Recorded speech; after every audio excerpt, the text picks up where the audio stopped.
toutes les générations ont fait des efforts sur la nourriture.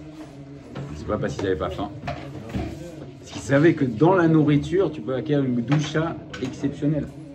Hein? Ah baba salé zatzal. Mangez pas d'une semaine sur l'autre. Mais tous les tzadikim, on voit que Moshe Rabbeinu, alors Moshe Rabbeinu, qui plus grand Moshe Rabbeinu, 40 jours et 40 nuits, il n'a pas mangé, il n'a pas bu. Alors il y a des explications, on dit oui. Parce que Moshe Rabbeinu, il faut être Keminagamakom. De la même manière que les anges, quand ils sont descendus voir Abraham Avinu, ils ont mangé. Ils ont fait semblant de manger, l'Oméchané.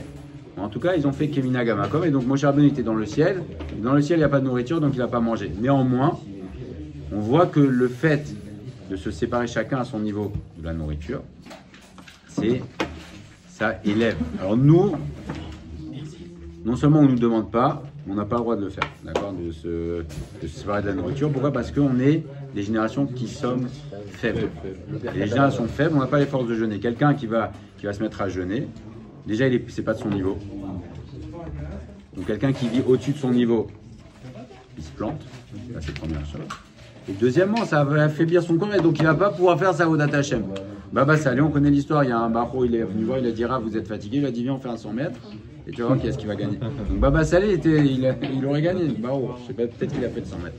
Mais en tout cas, c'est sûr qu'il aurait gagné. D'accord. Nous, à notre niveau, on n'a pas le droit de jeûner. Se faire des films comme ça, on n'a pas le droit de faire ça. Néanmoins, on doit apprendre chacun à manger.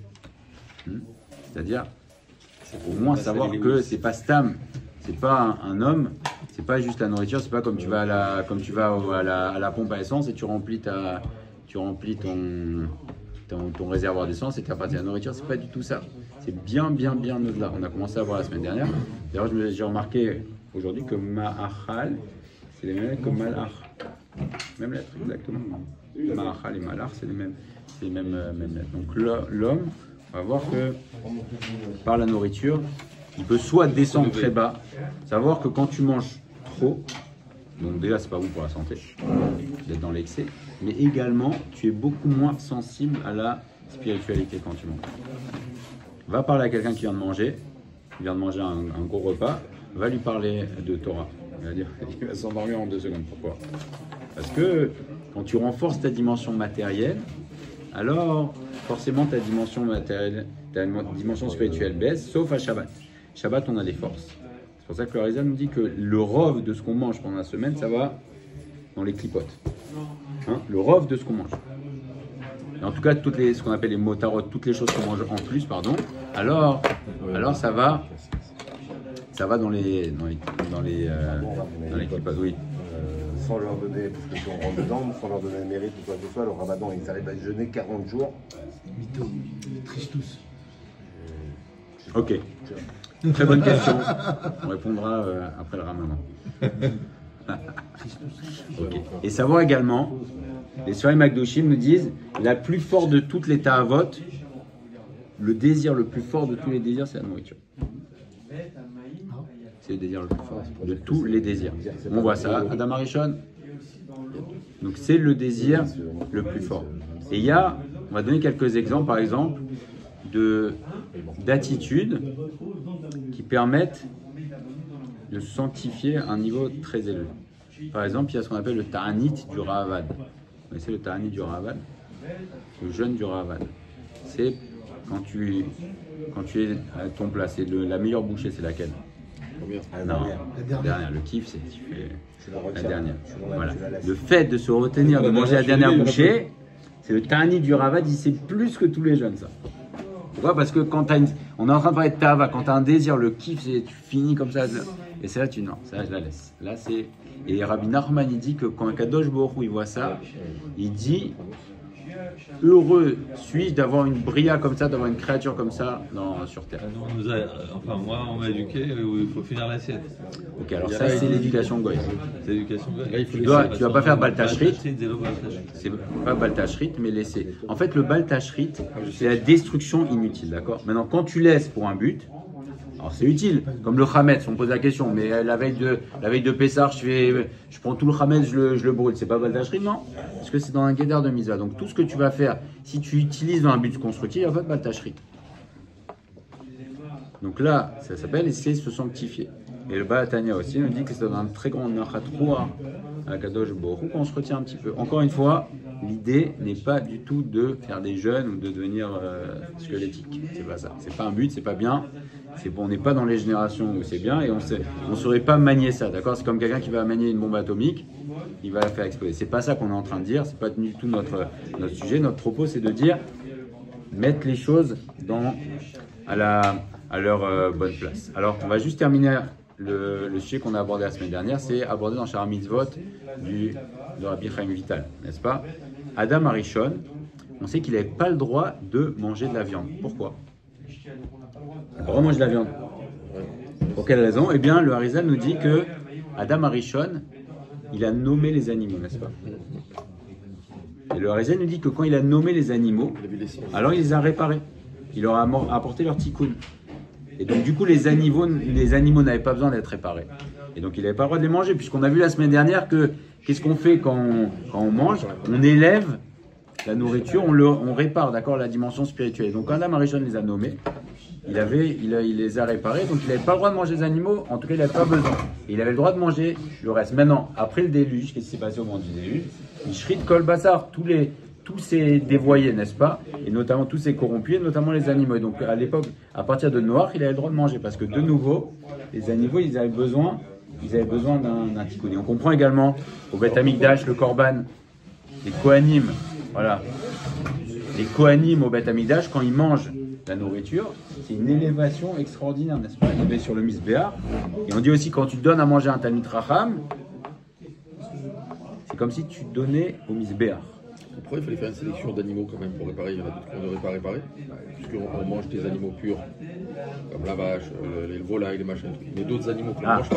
Très bonne question. Il n'y a pas besoin d'être réparé, cela? Très bonne question. Parce que on dit, ça c'est le Baal Tanya qui nous dit, qu'est-ce que ça veut dire assour et moutar?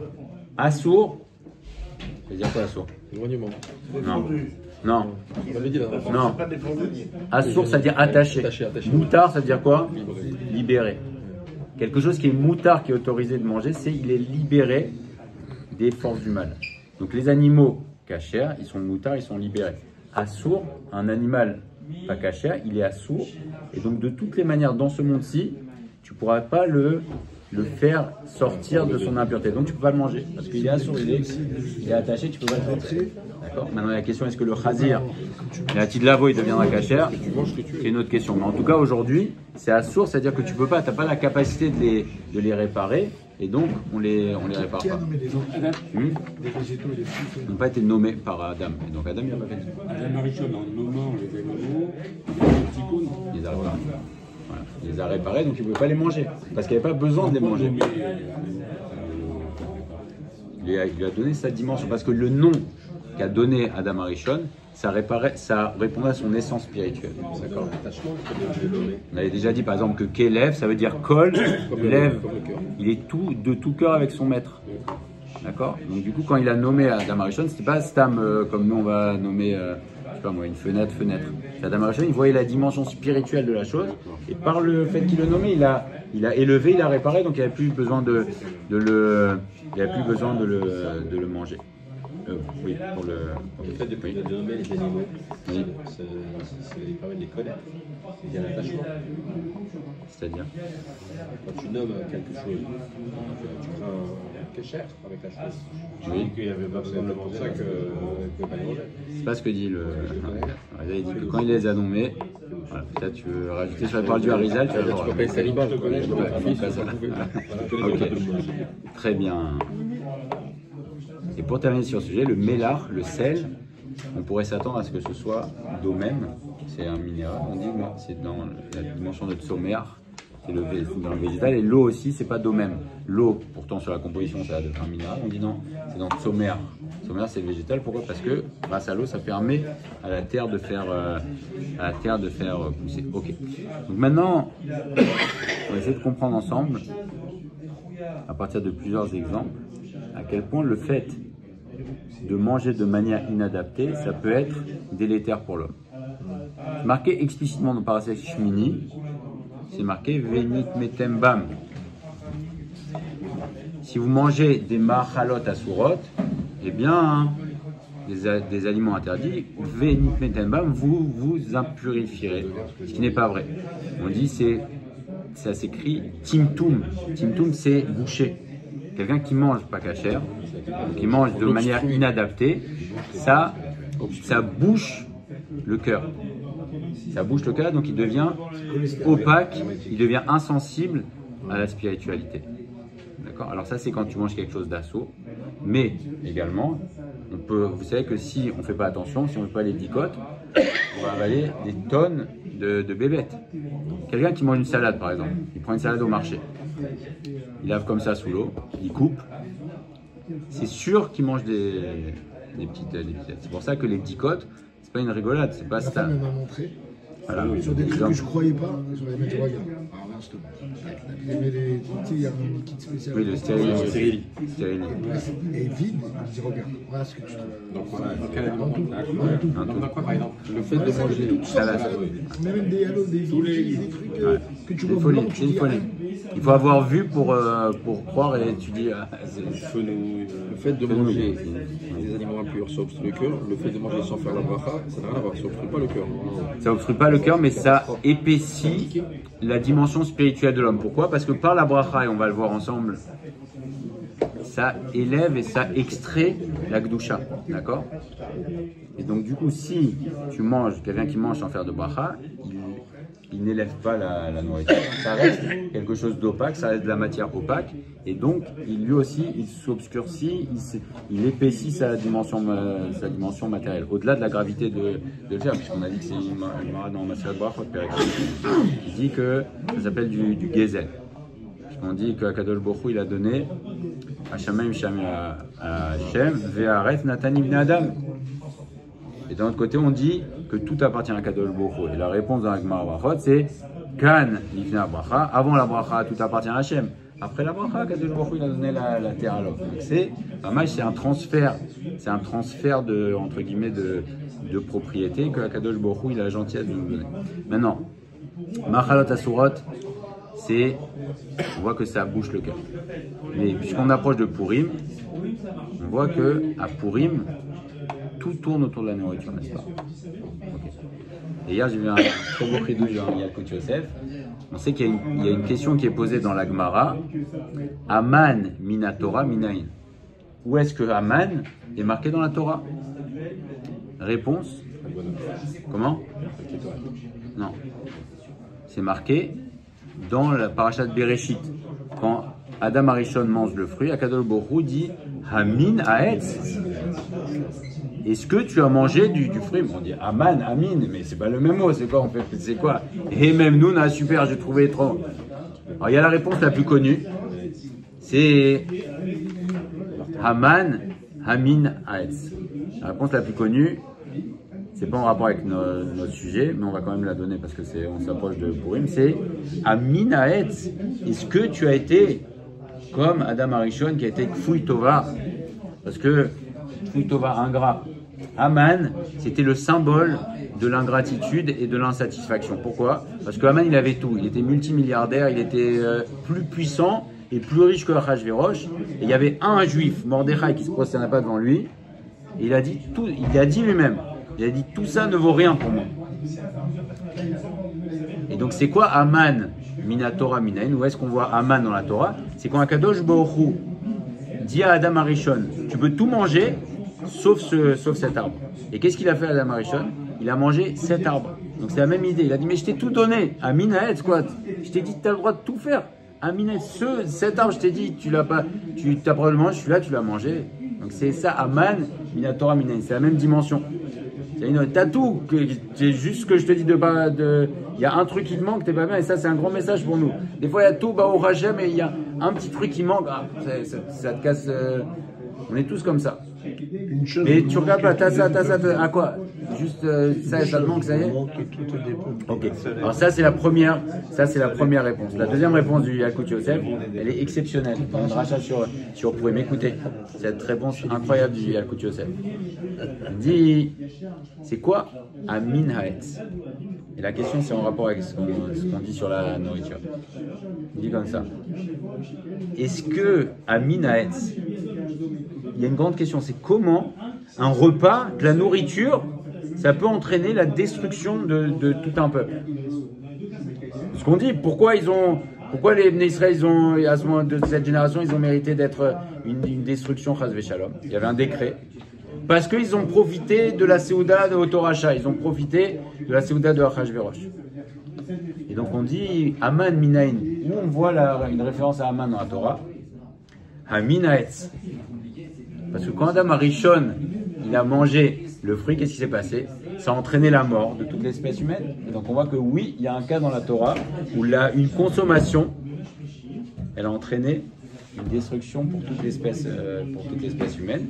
Et donc c'est ça, Aman, Amin. Donc Aman, il y a déjà eu un cas, un cas comme ça. Et donc le michté aussi, on va faire un michté, on va kiffer. Mais encore une fois, il y a des grands enjeux. Pour quelle raison? C'est le Balatania aussi qui explique à Rav Friedman, nous dit que la nourriture, on l'a déjà vu ensemble dans les Sifri Chassidout, que la nourriture, ça fait partie des choses qui sont entre les deux. Dans la vie, on a des choses qui sont mitzvah. Mettre les tefilines, c'est une mitzvah. Il y a des choses qui sont, c'est assour. Par exemple, tu n'as pas le droit de manger, du chazir, tu n'as pas le droit de manger du cochon. C'est assour, et tu n'as rien à faire. Il y a des choses qui sont entre les deux. C'est ni une mitzvah, ni une avera.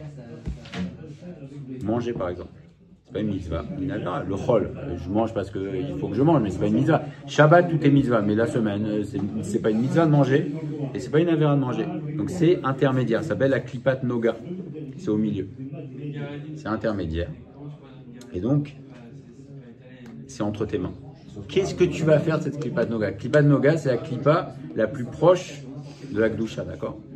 Et c'est nous qui la faisons soit basculer vers le bien, soit vers le mal. Et tout le but, les Sifri Chassidout nous dit, tout le but de l'homme sur terre, c'est de faire passer la klipat noga vers le top. Et la nourriture, c'est klipat noga, donc c'est la klipa qui est, noga c'est quoi? C'est la klipa, et noga qui est claire. Donc d'un côté la klipa c'est l'obscurité, et de l'autre côté noga c'est clair. Donc c'est la klipa, l'obscurité claire. Et donc nous on doit la faire basculer vers le bien. Comment on fait? En s'élevant dans la nourriture. Et à Purim, le Rav Friedman nous dit que on dit Purim qu'est Purim, n'est-ce pas? Kippour c'est comme Purim. Pourquoi? Parce que Purim c'est plus élevé que Kippour. Pour quelle raison? Parce que les deux c'est des très grands jours de tchouva. Tchouva extraordinaire. Purim on fait tchouva me'ava. Le but c'est d'arriver à l'amour d'Hachem à un niveau exceptionnel. Kippour c'est tchouva me'ira. Et quand on fait tchouva, alors à ce moment-là, il faut faire des réparations, d'accord? Se réparer. À Kippour, quand tu viens faire tchouva, alors il y a ton dossier qui est ouvert. Tu viens faire tchouva, on regarde ton dossier. Donc du coup, à Kippour et tous les autres jours de l'année, on n'a pas la force d'arriver à être au contact de la nourriture, vraiment au contact de la nourriture, et de s'élever.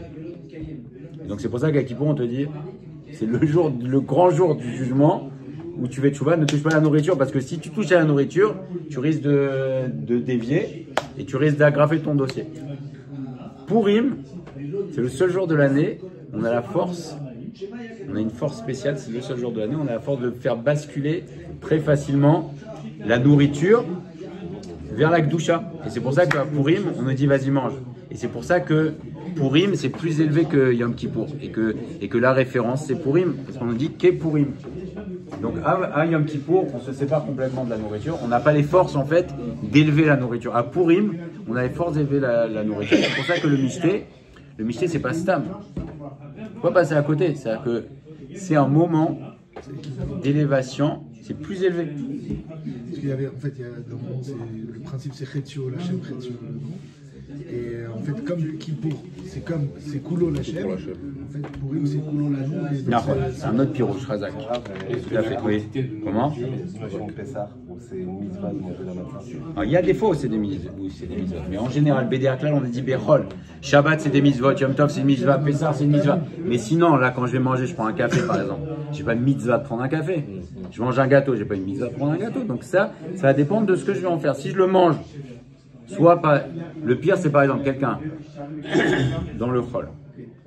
qui mange uniquement pour manger et sans bracha.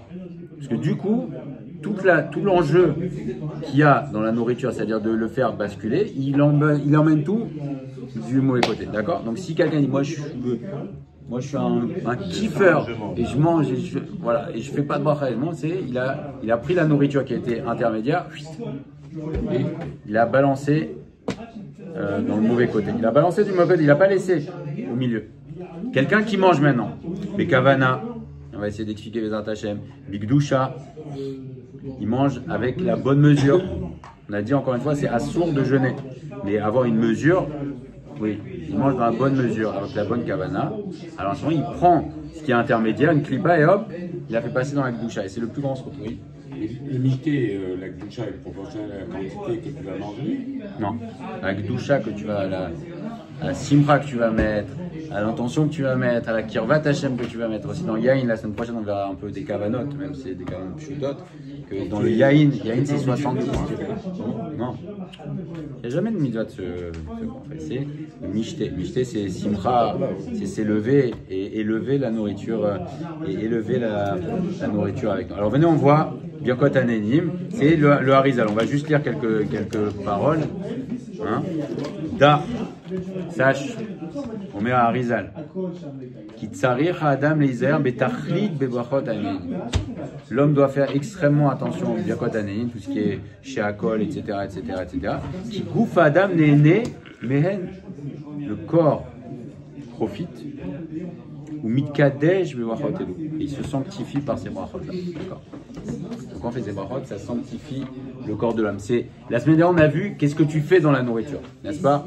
On a vu premièrement que tu élèves la dimension, tu extrais la gdoucha de la nourriture et tu l'élèves jusqu'à sa source. À quel moment tu le fais? Le Harizal nous dit que c'est quand tu mâches. Tu mâches. En fait, le fait de réduire les choses en petits morceaux.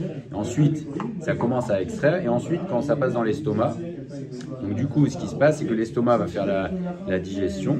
Et la partie de gdoucha de la nourriture, elle va passer dans les membres. Et après, la klipa, elle est éliminée. C'est le reste de clipote qui n'a pas été éliminé par la bracha. Comment? C'est le reste de clipote qui n'a pas été éliminé. Non, c'est que dans la matière, il y a obligatoirement de la klipa. Il y a de la klipa dans la matière. Quand tu fais pas de bracha, la personne ne fait pas de bracha. Alors, ça reste que de la klipa, il l'extrait pas. Ouais, mais dans ce cas-là, donc quand on fait la bracha, par définition, on enlève de la clipa. Tu élèves la dimension spirituelle, oui. Tu extrais la dimension spirituelle. Oui. Mais il y a de toutes les manières, dans la matière, il y a toujours de la klipa.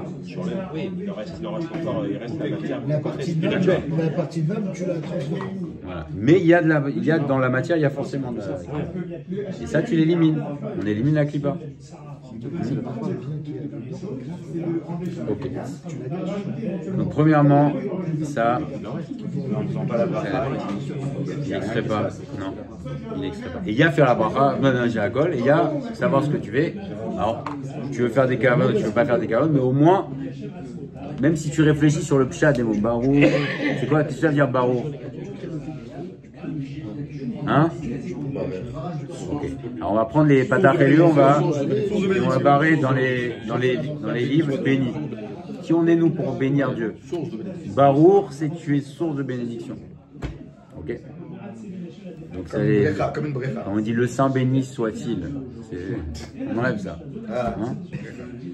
C'est Barour, c'est tu es source de bénédiction. Et d'ailleurs on verra que dans la kavana du mot Barour, on verra, c'est faire descendre des influences. D'accord? Baour, c'est toujours faire descendre des influences des mondes supérieurs vers les mondes inférieurs. D'accord? Baour, ça fait référence au Yesod aussi.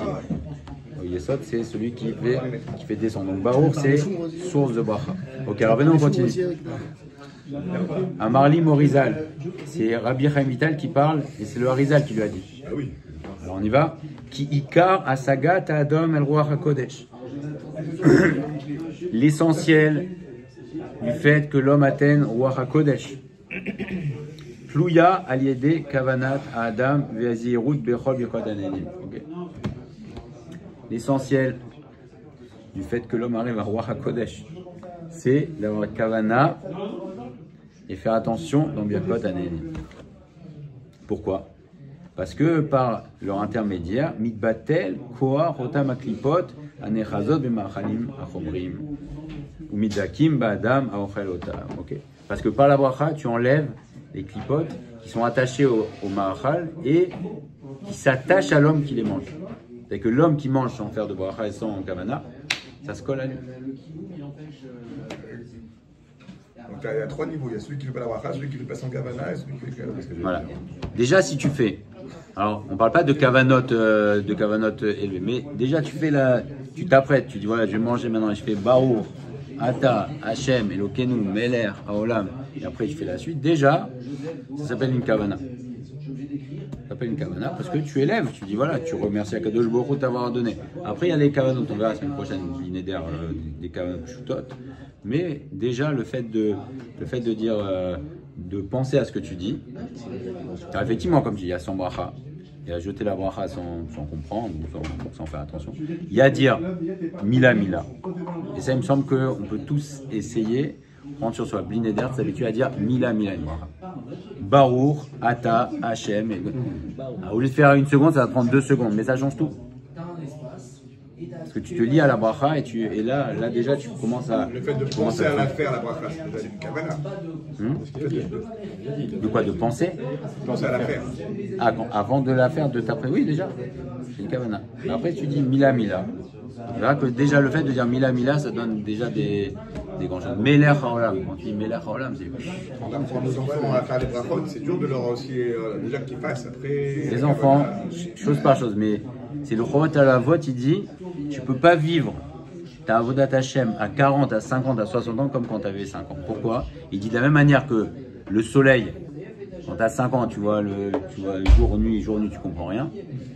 Quand tu as 40, 50 ans, tu sais que le soleil, il se lève à l'est, il se couche à l'ouest et qu'il y a un système solaire qui a été créé. Et donc, tu as un devoir, quand tu grandis, d'essayer de comprendre ce qui se passe autour de toi. D'accord? Tu peux avoir une avodat Hashem, donc de la même manière à 5 ans qu'à 40, 50 ans. Donc un enfant, voilà, on lui apprend à dire, on ne lui fait pas les kavanotes.